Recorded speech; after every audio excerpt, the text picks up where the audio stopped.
नमस्कार, प्रांजल ज्ञान गंगा में आप सभी का स्वागत है। हम संक्षिप्त महाभारत का पाठ कर रहे हैं, जिसमें कि शवा पर्व चल रहा है। कल हमने कथा में राजसूय यज्ञ के संबंध में विचार की कथा को पढ़ा था। आज हम जरासंध के विषय में श्री कृष्ण और युधिष्ठिर की वार्ता के विषय में कथा को पढ़ेंगे। तो चलिए श्री कृष्ण भगवान और युधिष्ठिर जी के बीच में क्या क्या बातचीत होती है वह सब हम कथा के माध्यम से जानेंगे। तो कथा शुरू करते हैं, जो कि इस प्रकार है। भगवान श्री कृष्ण ने धर्मराज से कहा, महाराज, आप में सभी गुण हैं, इसलिए आप राजसूय यज्ञ के वास्तव में अधिकारी हैं। आप सब कुछ जानते हैं, फिर भी आपके पूछने पर मैं कुछ कहता हूँ। इस समय राजा जरासंध ने अपने बाहुबल से सब राजाओं को हराकर अपनी राजधानी में कैद कर रखा है। वह उनसे सेवा लेता है। इस समय वही है सबसे प्रबल राजा। प्रतापी शिशुपाल उसी का आश्रय लेकर सेनापति का काम कर रहा है। कुरुष देश का अधिपति, जो महाबली और माया युद्ध में कुशल है, शिष्य के समान जरासंध की सेवा करता है। पश्चिम के अतुल पराक्रमी मुर और नरक देश के शासक यवनाधिपति ने भी उसी की अधीनता स्वीकार कर ली है।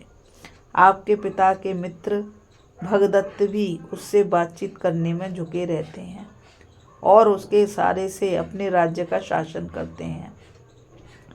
बंग, पुड्र और किरात देश का स्वामी मिथ्या वासुदेव घमंडवश मेरे चिन्हों को धारण करता है, अपने को पुरुषोत्तम बतलाता है, मेरी उपेक्षा से ही जीवित है।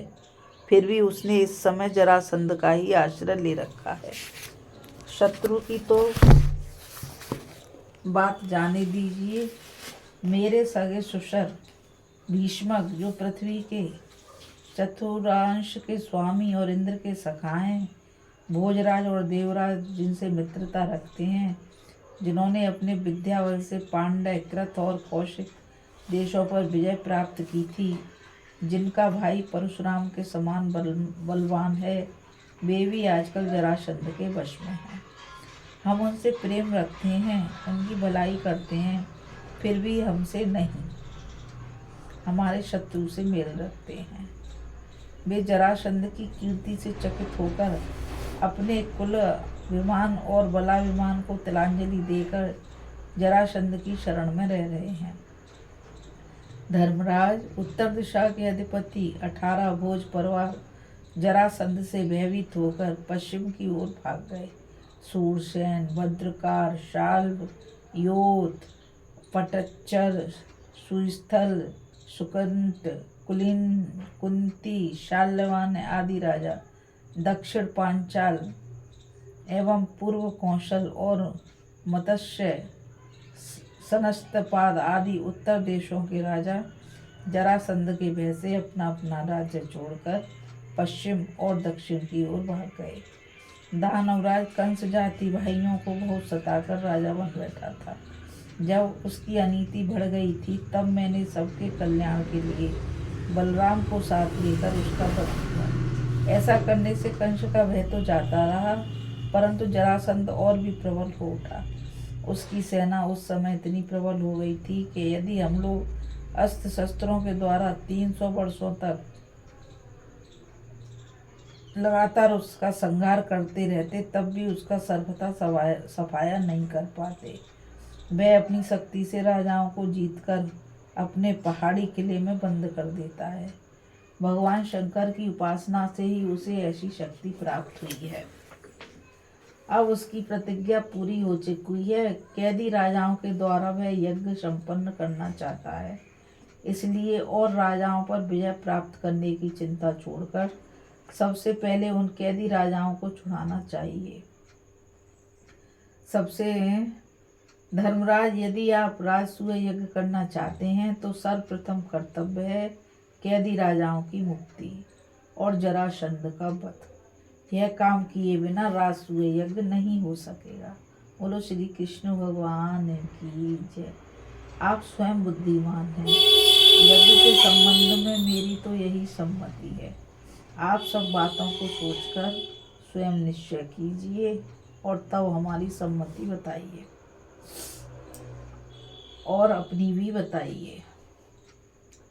धर्मराज युधिष्ठिर ने कहा, परम ज्ञान संपन्न श्री कृष्ण, आपने मुझे जैसी संपत्ति दी है या सम्मति दी है वैसी और कोई नहीं दे सकता।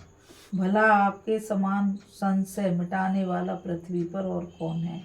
आजकल तो घर घर में राजा हैं, सभी अपना अपना स्वार्थ सिद्ध करते हैं, परंतु वे सम्राट नहीं हैं। वह पद बड़ी कठिनाई से मिलता है भगवान। जरासंध से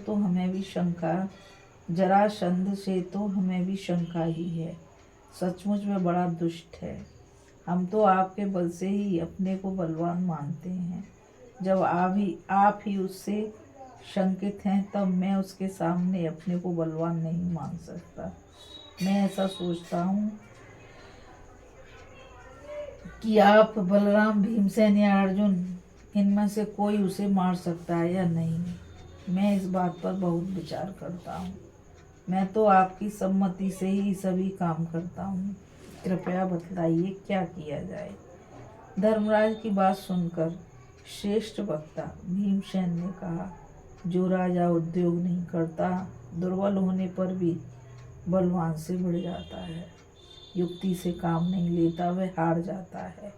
सावधान, उद्योगी और नीति निपुण राजा कम शक्ति होने पर भी बलवान शत्रु को जीत लेता है। भाई जी, श्री कृष्ण में नीति है, मुझ में बल है, अर्जुन में विजय पाने की योग्यता है, इसलिए हम तीनों मिलकर जरासंध के वध का काम पूरा कर लेंगे। भीमसेन की बात सुनकर भगवान श्री कृष्ण ने कहा, राजन, शत्रु की उपेक्षा नहीं की जा सकती। आप में शत्रु विजय, प्रजा पालन, तपस्या, शक्ति और समृद्धि सभी गुण हैं। जरासंध में केवल एक गुण है, बल। जो लोग उसकी सेवा में लगे हुए हैं वे भी उससे संतुष्ट नहीं हैं, क्योंकि वह उनके साथ बार बार अन्याय करता है। उसने योग्य पुरुषों को अयोग्य काम में लगाकर अपना शत्रु बना लिया है। हम लोग उसे युद्ध के लिए बाध्य करके जीत सकते हैं। 86 राजाओं को वह कैद कर चुका है, 14 और बाकी हैं। फिर वह सबका वध करना चाहता है। जो उसके इस क्रूर कर्म को रोक सकेगा वह बड़ा यशस्वी होगा, और जो जरासंध पर विजय प्राप्त करेगा निश्चय ही वह सम्राट होगा।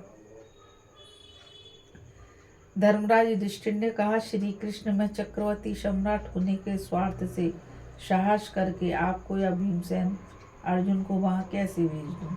भीमसेन और अर्जुन दोनों मेरे नेत्र हैं, आप मेरे मन हैं। मैं अपने नेत्र और मन को खोकर कैसे जीवित रह सकूँगा। यज्ञ के संबंध में मैंने तो दूसरा ही विचार किया है। अब यज्ञ का संकल्प छोड़ देना चाहिए। मुझे तो उसके संकल्प से ही बड़ी ठेस लगती है। वैशंपायन जी कहते हैं, जन्मेजय, इस समय तक अर्जुन गांडीव धनुष, अक्षय तर्क, दिव्य रथ, ध्वजा और सभा प्राप्त कर चुके थे। इससे उनका उत्साह बढ़ती पर था। उन्होंने धर्मराज के पास आकर कहा, भाई जी, धनुष, शस्त्र, बाण, पराक्रम, सहायक, भूमि, यश और सेना की प्राप्ति बड़ी कठिनता से होती है। सो सब हमने मनमाना प्राप्त कर लिया है। लोग कुलीनता की प्रशंसा करते हैं, परंतु मुझे तो क्षत्रियों का बल और वीरता ही प्रशंसनीय जान पड़ती है।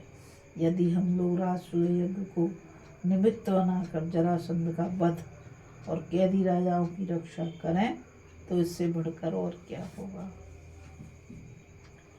भगवान श्री कृष्ण ने कहा, धर्मराज, भरतवंश शिरोमणि कुंती नंदन अर्जुन में जैसी बुद्धि होनी चाहिए वह प्रत्यक्ष दिख रही है।